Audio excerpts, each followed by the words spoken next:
Olá! Hoje iremos falar sobre o levantamento planimérico.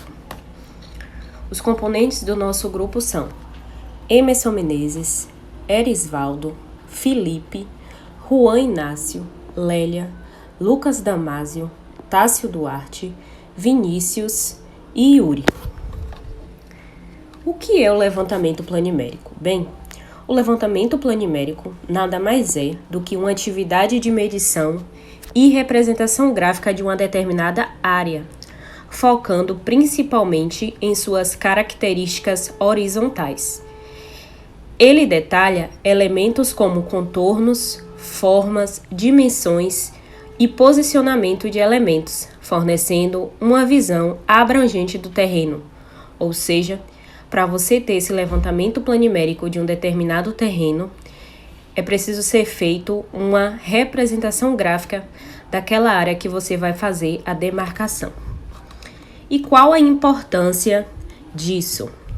A importância do levantamento planimérico é auxiliar no desenvolvimento de projetos de construção, infraestrutura urbana e saneamento. É fundamental para o planejamento e construção de edifícios, estradas, pontes e outras estruturas.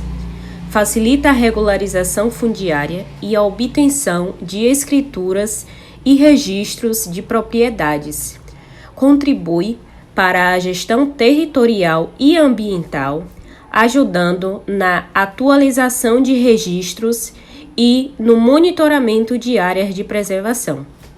Evita problemas legais, arquitetônicos e ambientais decorrentes de estudos mal feitos ou insuficientes. Agora, no próximo passo, nós iremos falar um pouco com os materiais mais utilizados na topografia no levantamento planimérico. Os equipamentos e materiais mais utilizados para os levantamentos planimétricos, já como a nossa colega Lélia falou, são eles teodolito, estação total, prumo, nível de bolha, mira estadimétrica, baliza, nível tubular, bússola e trena. Primeiro, fizemos o reconhecimento da área, visando onde pôr a identificação dos marcos ou pontos topográficos que serão cotados. A ideia é fazer um levantamento da área, formando a seguinte poligonal.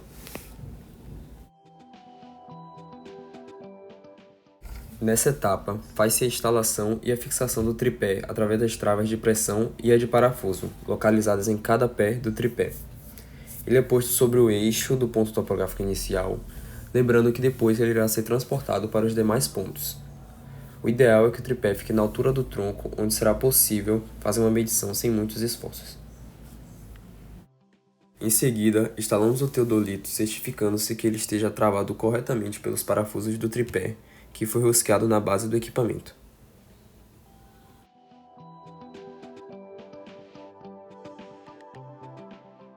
Agora então, é feita a fixação do prumo. O prumo é o instrumento que detecta a vertical do lugar. O prumo também é usado para garantir que o tripé esteja nivelado. Isso é crucial para garantir medições precisas e evitar erros de inclinação que poderiam afetar os resultados das medições.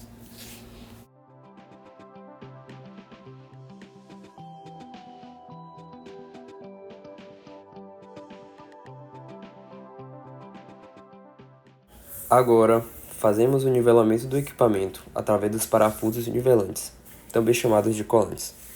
Para sabermos se ele está nivelado, observamos o nível tubular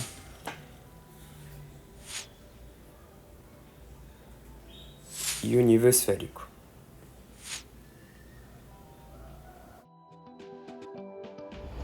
A partir de agora, o equipamento já está centralizado no ponto e nivelado. Agora nós vamos zerar com o norte para ter a leitura do azimuth do primeiro ponto.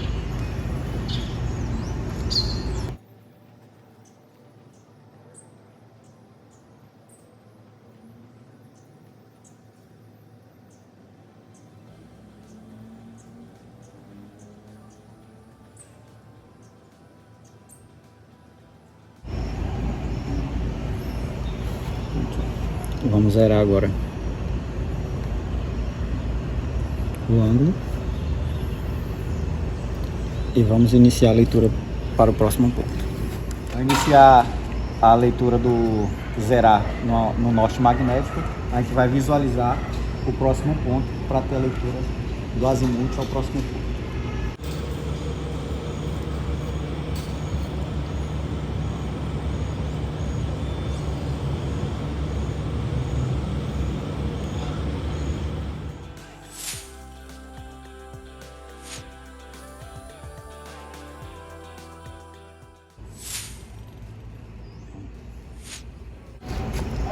Na planilha vamos fazer aqui um croquis da área onde vamos levantar.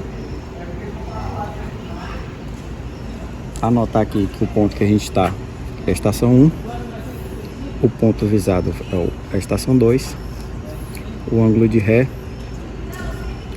que não vai ser ré, vai ser o azimuth na verdade, foi de 103 graus, 37 minutos e 16 segundos.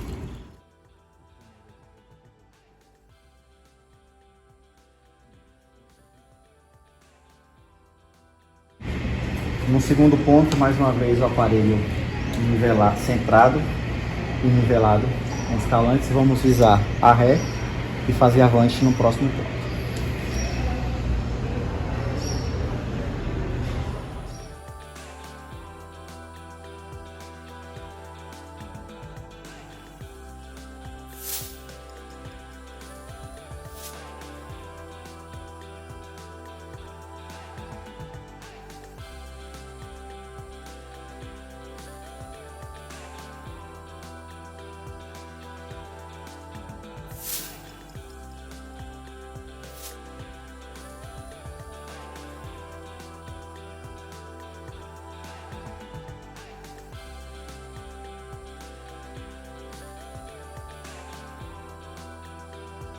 Bom, eu vou falar um pouco sobre nossos cálculos que nós fizemos de acordo com usando o aparelho lá no local.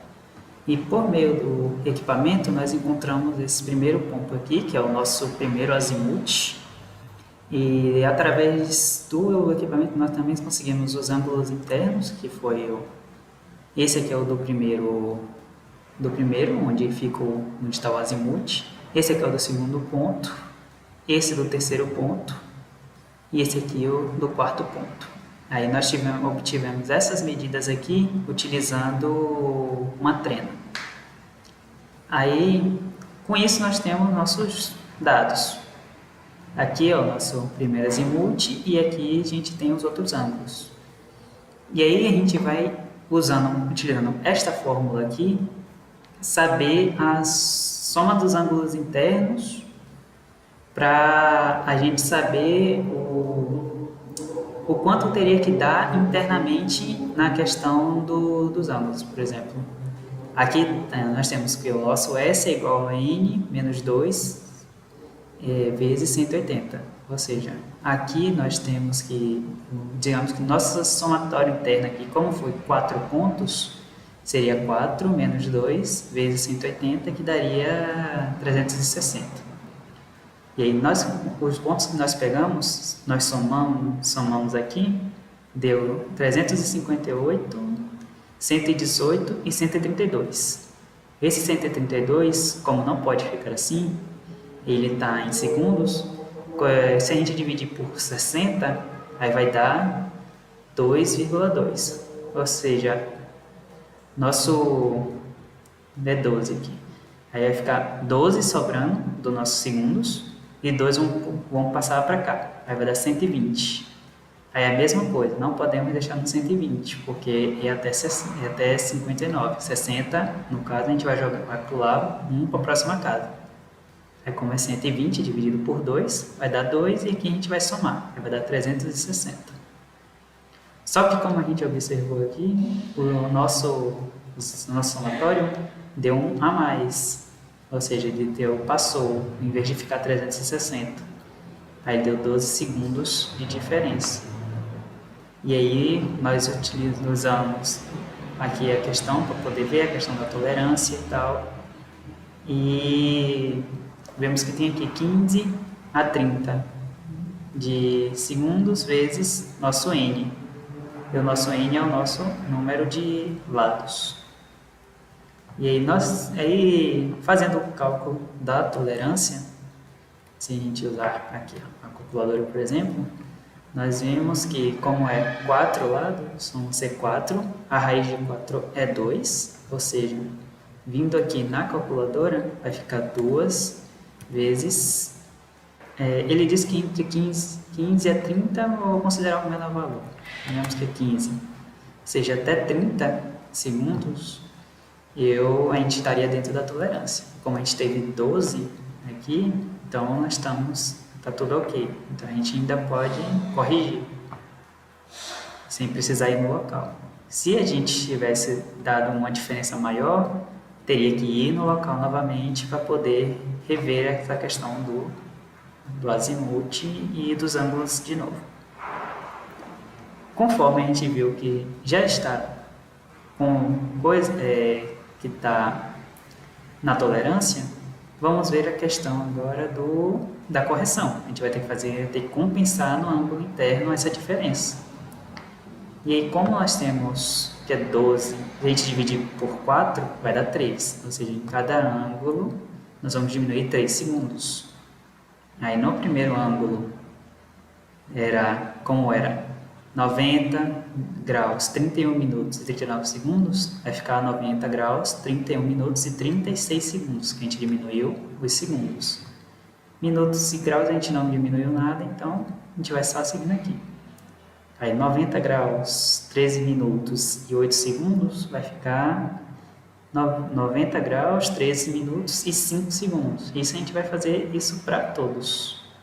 Que aí o nosso somatório depois vai dar 360 fechado, que a gente compensou. E aí nós vamos fazer o cálculo dos azimuths. Temos algumas formas de fazer esse cálculo. Eu utilizei este aqui, que é como se baseia no cálculo que eu fiz aqui. Nós temos o primeiro azimuth, que é 103 graus, 37 minutos e 16 segundos.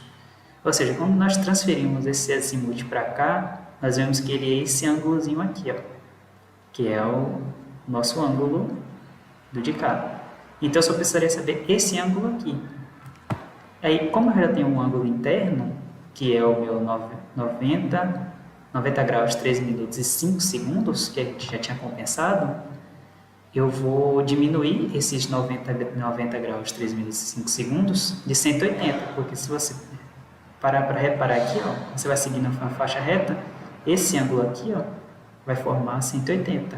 Então, diminuindo aqui, vai me sobrar 89 graus, 46 minutos e 55 segundos. Somando com este ângulo, vai dar o meu azimuth 2. É a mesma coisa, eu fiz por 3.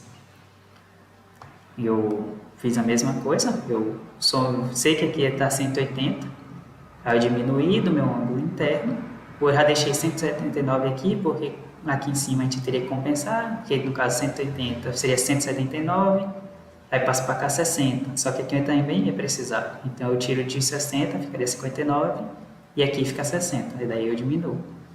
Aí eu já fiz direto aqui, já coloquei 179 graus, 59 minutos e 60 segundos e diminuí do ângulo interno. Aí eu obtive esse valor. Somando com o meu azimuth anterior, eu encontro o meu azimuth atual, no ponto 3. Aí quando nós vamos para o ponto 4, que é bom tomar um cuidado, esse ângulo inteiro aqui, ó. Só que como ele base do norte e ele vai até o meu próximo alinhamento aqui, então ele vai ser esse ângulo bem curtinho aqui. Como ele tem toda essa área aqui, nós vemos que essa área aqui dá 180, então a gente já pode diminuir o nosso azimuth anterior, que seja 283 graus, vai ficar 103, 38 minutos e 25 segundos. Aí nós vamos diminuir também do meu ângulo interno, porque como se a gente agora tem só isso aqui, se a gente diminuir o ângulo interno agora, que a gente tem também do ponto 4, a gente vai obter o ângulo que a gente precisa, que vai ser o nosso azimuth. Aí vai dar o valor de 14 graus, 8 minutos e 52 segundos. E aí, para poder você saber se o seu cálculo está correto, a gente faz o azimuth 1. Como ele está aqui, aí a gente vai conferir aqui, ó, tá vendo? Nós temos o nosso... A gente vai fazer a mesma coisa. Como aqui nós temos um prolongamento, é 180 menos o meu ângulo interno do primeiro, que é 90 graus, 31 minutos e 36 segundos. Com isso, nós vamos obter este valor, 89 graus, 28 minutos e 24 segundos, e nós somamos com o nosso azimuth anterior, porque nós vamos observar ele é só um pedacinho aqui, esse pedacinho, bem curtinho, e ele vai somar ele aqui inteiro. Aí vai ficar os 103 graus, 37 minutos e 16 segundos, que era o nosso azimuth de fato, ou seja, nossa conta dos azimuths está correta. Então a gente pode prosseguir. Aí nós podemos vir para o cálculo das projeções, que é como se baseia esse cálculo. Nós vamos calcular o nosso dx, o nosso dy, usando esta fórmula, que é a distância vezes o seno do azimuth, e o nosso dy, a gente vai calcular a distância vezes o cosseno do azimuth. Ou seja, a gente vai pegar este valor aqui do nosso primeiro e vai colocar o seno dele, como eu também já separei aqui para poder ficar mais fácil de tentar enxergar. Aqui nós temos ele, o nosso dx é a distância vezes o seno do azimuth. Ou seja, se nós pegarmos o nosso primeiro, nós vamos observar aqui que o nosso dx é igual a 20,95, que é o nosso lado. Vamos multiplicar pelo seno de 103 graus, 37 minutos, 16 segundos. Aí vai dar o valor, que é 20,36077. E o nosso dy, a gente vai pegar também a mesma distância, só que agora vai fazer o cosseno do ângulo. E aí nós vamos obter que é menos 4,93373, 93.373. E a gente vai fazer isso para todos. Aqui, mesma coisa. Só que com cada um com sua distância e seu azimuth. Aí, obtendo, a gente vai obter esses valores aqui. E aí nós vamos calcular o erro linear. Para a gente calcular o erro linear, a gente vai utilizar esta fórmula aqui. Tá vendo? É a raiz do somatório do nossos dx mais o somatório elevado ao quadrado, a nosso somatório em dy, que nós podemos observar aqui, ó, nosso somatório do x deu 0,0231 e o nosso dy deu 0,0013. Fazendo esse cálculo, a gente só vai jogar aqui e vai colocar na calculadora e nós vamos obter que o nosso valor linear é 0,023. E para a gente calcular a precisão, a gente vai só pegar o nosso perímetro, que é 60, e vai dividir o nosso erro. E com isso a gente vai obter o valor da precisão. Indo um pouquinho mais para baixo aqui, nós vamos agora vir para a compensação das coordenadas. Ou seja, nós temos o azimuth, nós temos a distância, nós temos o nosso dx e o nosso dy. Agora nós vamos calcular o nosso cx e o nosso cy. Para calcular o cx, para poder a gente fazer a correção, a gente vai usar o k. O que o k aqui, ele mostra que o nosso kx ele vai ser igual a menos 1 vezes o somatório do meu dx aqui. Ou seja, nós vamos botar na calculadora aqui menos 1 vezes esse valor dividido pelo meu perímetro, que é a soma de todos os lados do nosso terreno. E aí aqui nós obtemos esse valor dividindo. Aqui nós vamos obter esse kx menos 0,0380538. É a mesma coisa para o ky, só que agora a gente vai pegar aqui a variação de dy, que é o meu 0,0013, e nós vamos obter este valor aqui, menos 2,13 89, 9e menos a 0,5. Com isso, nós vamos obter aqui, e a gente vai fazer, como a gente já tem o kx e nós temos a distância, aí a gente vai fazer agora individualmente, no caso. A gente vai pegar a nossa distância aqui, que é o nosso 20,95, e vai multiplicar pelo kx. E aí nós vamos obter o nosso xx. E aí depois a gente vai pegar esse mesmo 20,95 e vai multiplicar pelo ky. E nós vamos obter cy. E nós vamos repetir esse mesmo processo para a distância de k, que é 9,40. Aí vamos multiplicar pelo kx. E 9,40 vezes meu ky. E nós vamos obter os valores. Obtendo esses valores aqui, nós vamos compensar agora no nosso dx. Aí, como nós temos aqui menos 0,0080, diminuindo do nosso dx, nós vamos obter agora que o nosso dx compensado vai ser 20,3528. E a gente vai pegar o valor de cy agora e vai diminuir de dy. Como é menos com menos, vai manter o sinal e vai só somar. E aí nós vamos obter o nosso outro valor. Mesma coisa aqui, nós temos o dx, menos 2,17892. Nós vamos diminuir aqui, menos com menos preserva decimal e soma. Aí nós vamos obter menos 2,1825. É a mesma coisa aqui no dy. Nós temos o nosso menos 9,14398. Vamos diminuir disso aqui, vai precisar decimal e vai somar. Aí nós vamos obter esses valores aqui. Mesma coisa para todos. Obtendo esses dados, com isso nós vamos pegar nosso dx e nosso dy compensado. Aí vamos botar eles aqui, ó.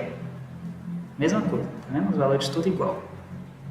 Tendo esses valores aqui, nós vamos encontrar nossas coordenadas cartesianas do lugar. A gente usou aqui, assumindo essas coordenadas iniciais, que é 10.000. Se a gente pegar este valor do dx aqui, do nosso dx do 1, e somar com esse 10.000, nós vamos obter o valor do nosso ponto 2. Mesma coisa no dy. Se a gente somar esse aqui, como ele é negativo, vai subtrair o meu dy e a coordenada que eu tenho é essa de baixo. Aí se a gente pegar este valor aqui de baixo agora, no nosso E2, e diminuir aqui, nós vamos ter 10.018,1703. E aí a gente vai observando aqui, ó. Se a gente diminuir aqui, ó, aí vai dar um valor menor ainda, vai dar 9.997,7060. Isso aqui é as coordenadas dos nossos pontos. Após os cálculos e de posse das coordenadas, foi possível fazer o desenho no CAD e colocar um padrão que pode ser impresso ou salvo em PDF para determinados fins do levantamento.